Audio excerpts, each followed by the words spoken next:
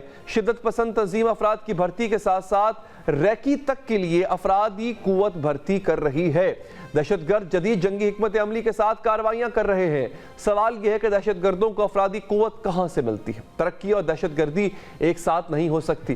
ریاست سہولیات فراہم بھی کرے اور دہشت گرد کی فضا بھی قائم ہو, یہ ناممکن.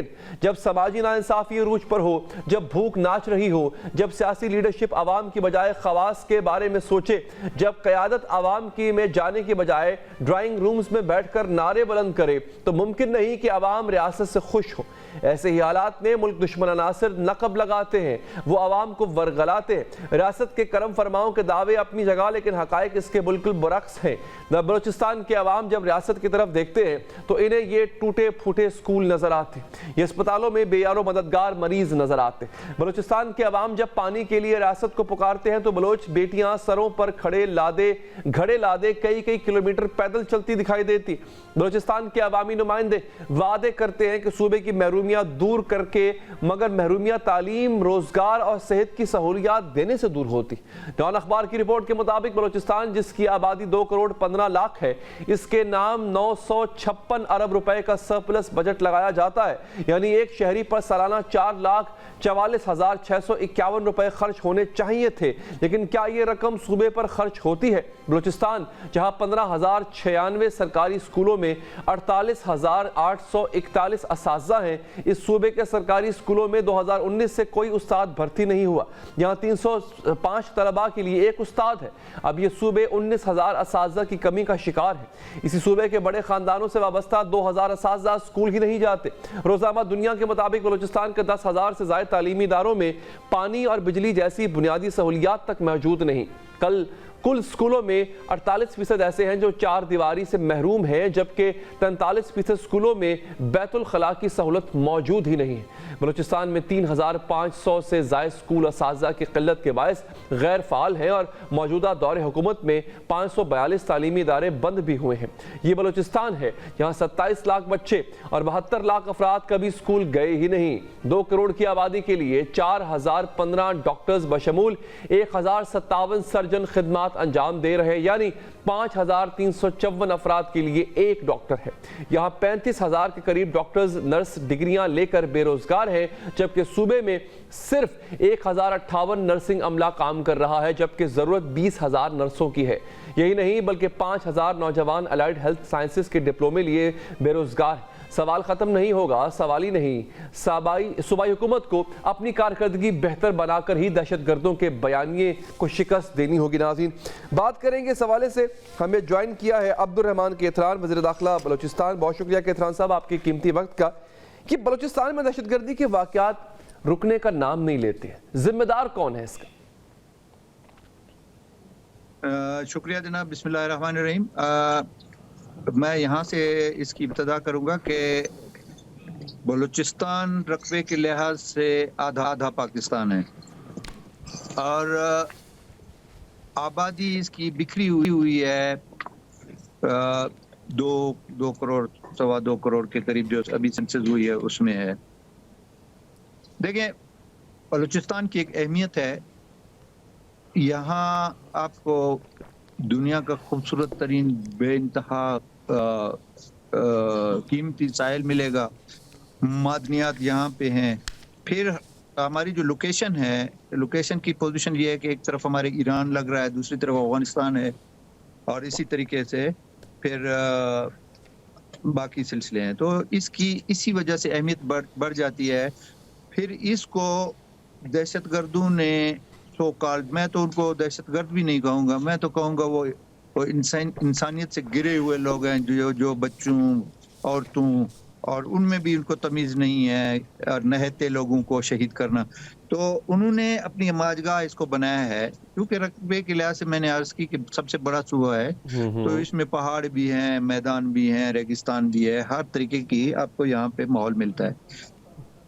پھر ان کی ایزی اپروچ جو ہے جو ہمارے مخالف جو پاکستان دشمن ممالک ہیں وہاں سے ایزیلی ان کو اپروچ ملتی ہے, وہاں سے ان کو وظیفہ ملتا ہے, پیسے ملتے ہیں, وایا افغانستان یہ انٹر ہو جاتے ہیں, پھر یہاں پہ انہوں نے بطہ خوری کر کے بیرونی آقاؤں کے ٹکڑوں پر پل کے اپنے کو یہ اس طریقے سے نہتے لوگوں پر, بے گناہ لوگوں پر, عورتوں پر, بچوں پر حملے کرتے ہیں.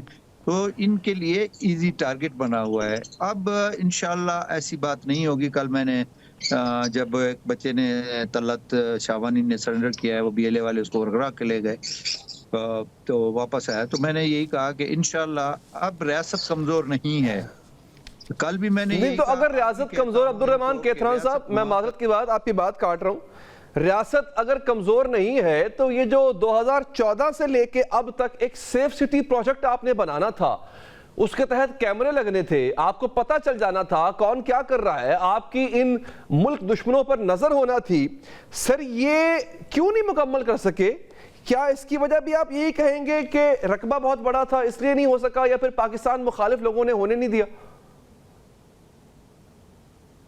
یقیناً یہ آپ کو میں درست کر دوں, 2014 نہیں ہے بلکہ یہ پروجیکٹ 2011 میں سٹارٹ ہوا اور آج اس کو 13 سال ہو گئے.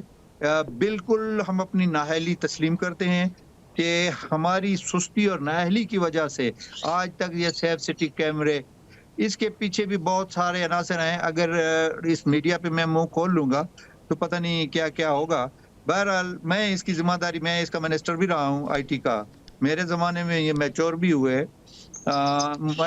گو کہ میں چند مہینوں کے لیے تھا کیونکہ میں ٹاٹ کا پڑھا ہوا بندہ ہوں, مجھے آئی ٹی کی بہت سمجھ نہیں ہے, تو میں نے معذرت کر لی تھی کہ یہ ڈپارٹمنٹ مجھ سے نہیں چلتا ہے, نہ میں چلا سکتا ہوں.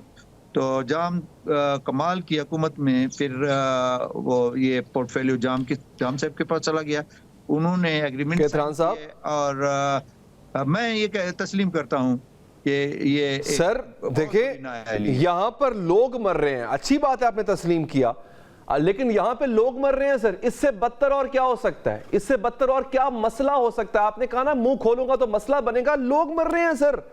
یہ بلوچستان کے وزیر کا طرز عمل ہونا چاہیے.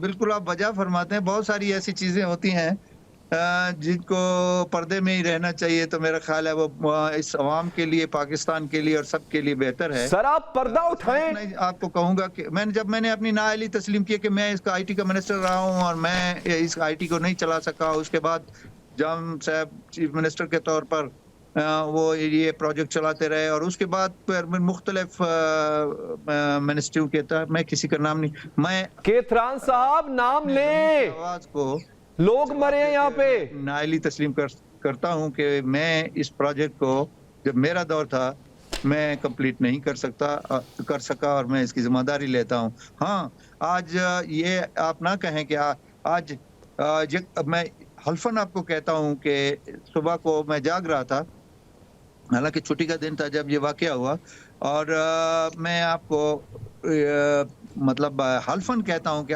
اس وقت سے میرا دل خون کے آنسو رو رہا ہے.